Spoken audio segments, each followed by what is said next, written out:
What's up, everybody? Today we have ourselves an absolutely massive silver maple removal. These silver maples were all planted, not all of them, but a lot of them were planted back when Dutch elm disease took out a bunch of big elm trees, and the silver maples were fast growing replacements that spread out and made a nice yard tree. Now they're all of age, they're all coming down. It seems like all I climb sometimes is silver maples. It's not, we do other trees too, but it's just a lot of them are at the end of their lives. They also are subject to decay pretty bad, and also just general structural issues. So today this monster here is going to be our victim, and it may not even look that big, but let me go stand next to it here to show you. This thing has to be like 7 feet across or something like that. It's got all this massive wood up here. It's going to be a doozy. Just got the crane set up. We're going to have Mike operating for us from Rick's Crane today. We've worked with him lots before. He's always good to work with. I brought my truck, my dump truck, to help haul the wood away. Bo's got his set up here and ready to go. And I think Bo sent a fella after a bigger chipper. So we're gonna get rock and rolling here in just a minute. Up and away we go.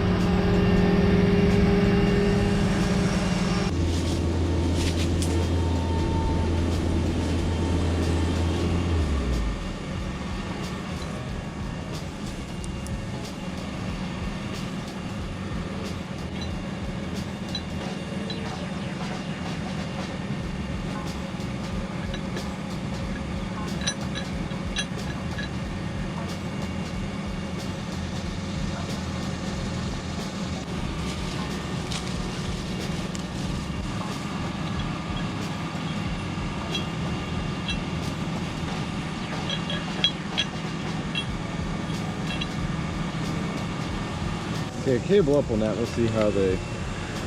Oh yeah, they came up real even.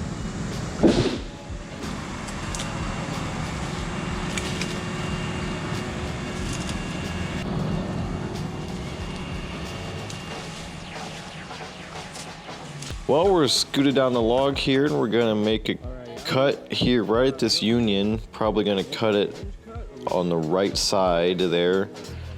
We're gonna get our ropes tied in here first, so that way we are securely fastened to the tree, because right now I'm still hooked to the crane.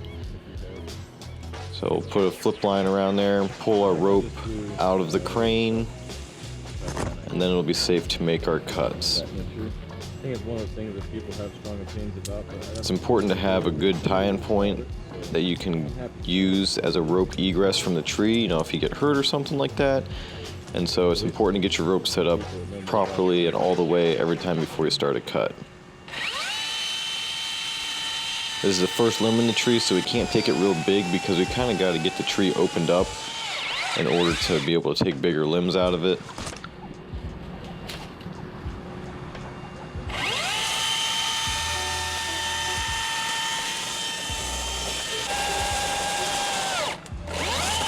There we go, that one floated away real nice. very nice.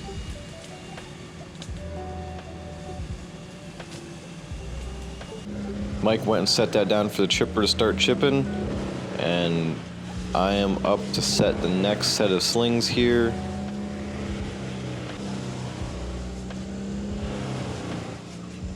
We put 2 slings on most branches to just kind of give them some stability. Most branches have 2 or 3 tops in them, and so it's pretty easy to just find 2 spots to hook the slings real quick. See if you can tell what I did wrong with this one. Put it in the comments below if you notice it.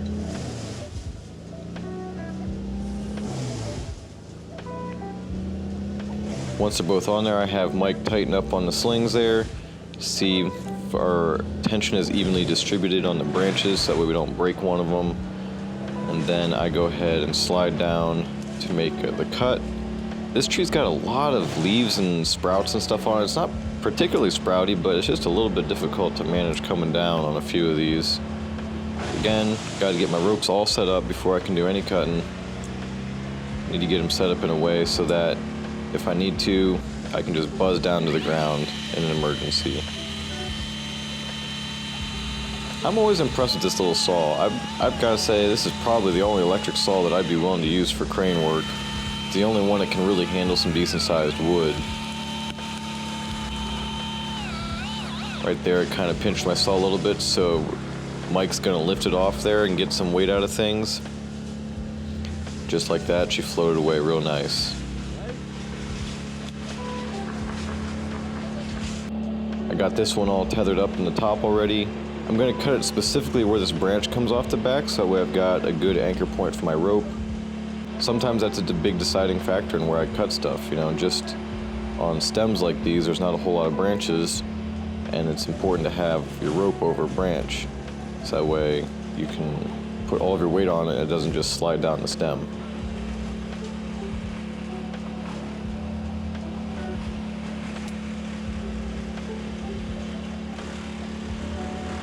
There you go, we're hooked around the stem, but elevation of the rope is maintained by that branch there.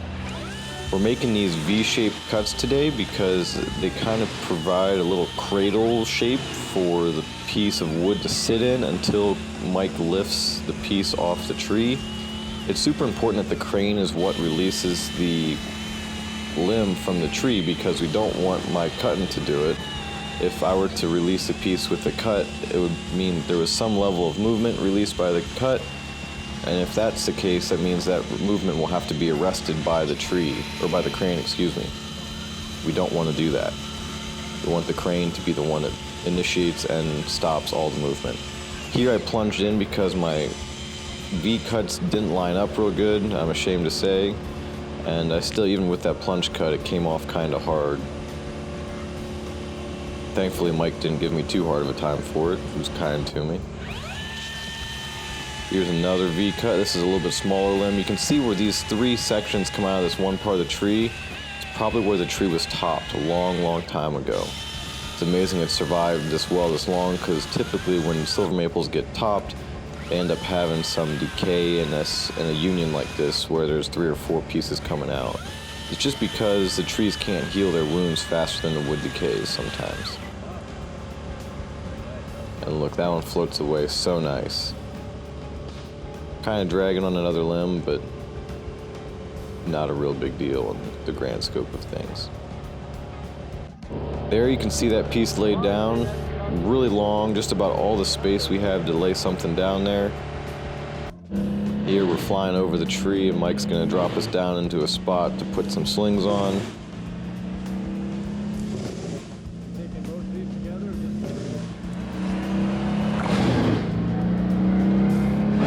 It's super important not to drop the pin out of these shackles. You know, nobody should be under me while I've got loose equipment in my hands, but even if I were to drop these on, you know, those aluminum ramps all the way down on the lawn you see, or even a piece of concrete or a roof or something, it would definitely do some serious damage because they're just so heavy and so small. So, put a lot of attention into not dropping those pins.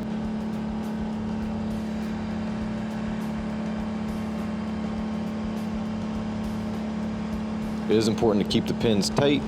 The manufacturer of the shackle requires that the pins be tight for their testing procedures, and so the shackles are only rated for use with pins that are tight.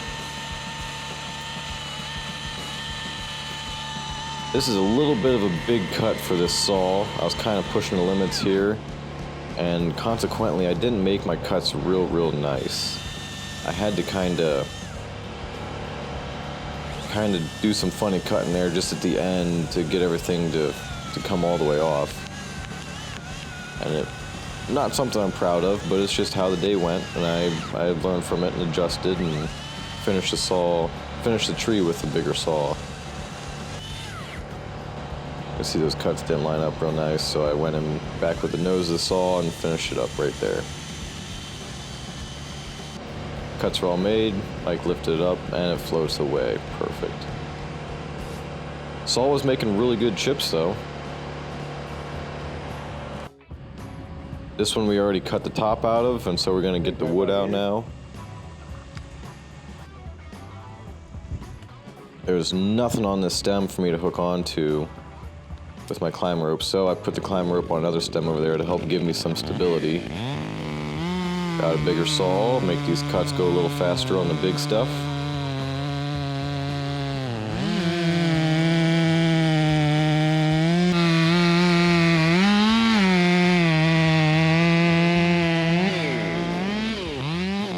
Looky there, floating away like a dream.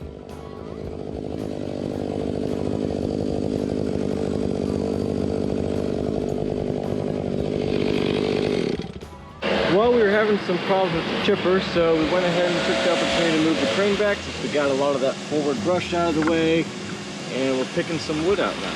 Get these logs off of here, and then we'll go back to the brush in the second half of the tree. Got this log tethered on, and this is that union that had 3 stems poking out from earlier. We're gonna cut it below where those 3 stems come together, and my chainsaw isn't quite long enough to do the job. So I had Bo send me up his 500i, so that way we could use it. It's just got a 32-inch bar on it. I think mine has a 25-inch bar. So saw will run both sizes nicely. Just for climbing, I mostly end up using a 25. It just works out better and it's less to deal with when you don't need it.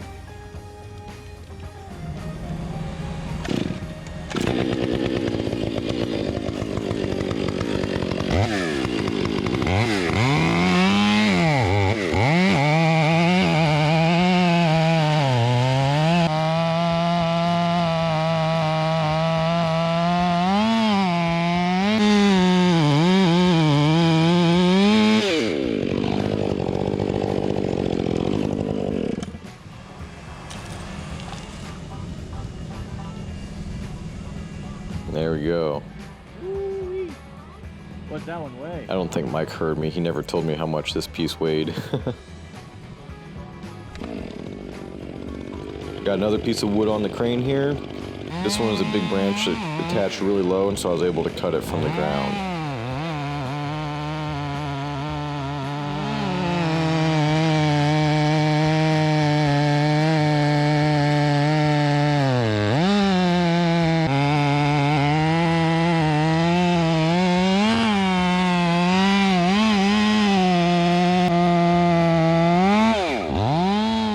See where those cuts came together and it released, sitting in that cradle.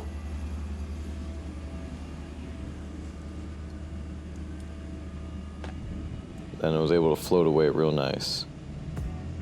Getting back on the crane ball here, he's gonna take me up and set me in the top of the tree again. No, I think he's enjoying the silence over there. David puts his button, I can't really know, so. Just so much faster than climbing up there.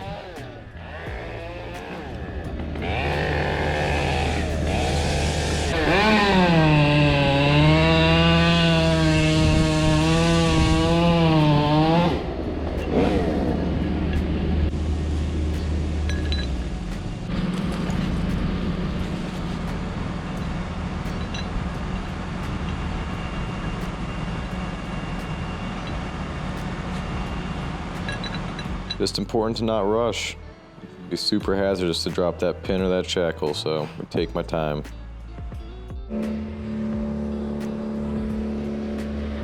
Come back down. We're gonna take this whole piece all at one time. It's a big one.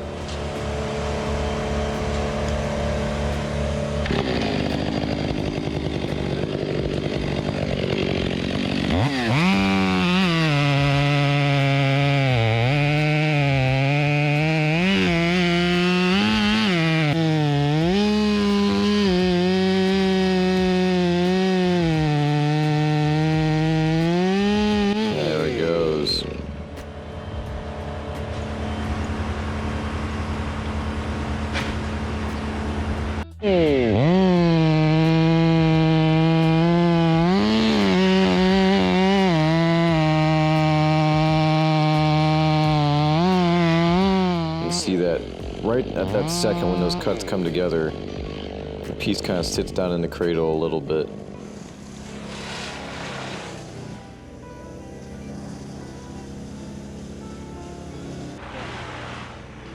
So amazing. It's so much weight just sitting out there, floating away from the tree.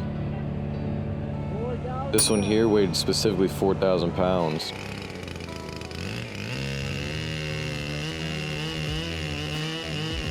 We've got the tree down to just a big stump piece now. I've got Bo's Husqvarna 395, I think it is. It's a big saw. He's got it ported and got a 42-inch bar on it, and I had to go all the way around this tree to get the piece off the stump. This is a big piece. This is probably the biggest piece I've ever had lifted with a crane. It weighs a lot. Cuts are all the way through, pulling the saw out. Here it goes.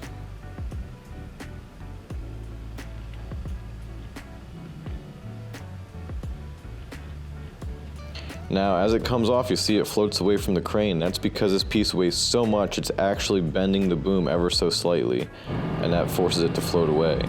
We end up cutting it in half to put it in the trucks. This was the first half, the smaller half. We're putting it in my dump truck here. You can see it's got some decay in it. Here's the second half. This piece still weighed 7,000 pounds. The whole trunk altogether before we cut it in half was right around 10,000 pounds. Floating it around to the front of the crane, we're gonna put it in Bo's dump trailer.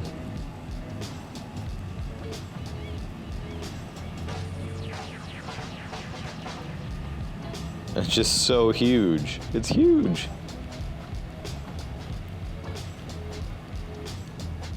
We weren't even sure if it was gonna fit for a little bit, kind of trying to figure out what was the best way to set it in there. We settled on setting it in sideways. It was too wide to set it in the other way. Here I am at the dump, dumping out my load of wood. You can see the big pieces there from Bo's dad dumping out the dump trailer. He did that. He got there before I did.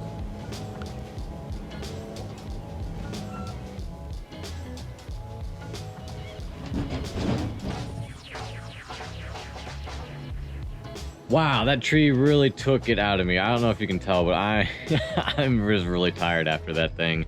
I didn't show you guys every single piece because it was kind of the same thing for a lot of them, but my goodness, it was just a long, hard day. Even with the crane, I didn't have to do that much climbing around, but it's always so hard at the end of the day for those last big pieces. You gotta lug a big old saw around and that kind of thing. Really glad it's over. Really glad we were able to get it all done in one day, and Bo was able to have a successful project. Thank you guys so much for watching. Let me know what you thought in the comments, and we'll catch you on the next one.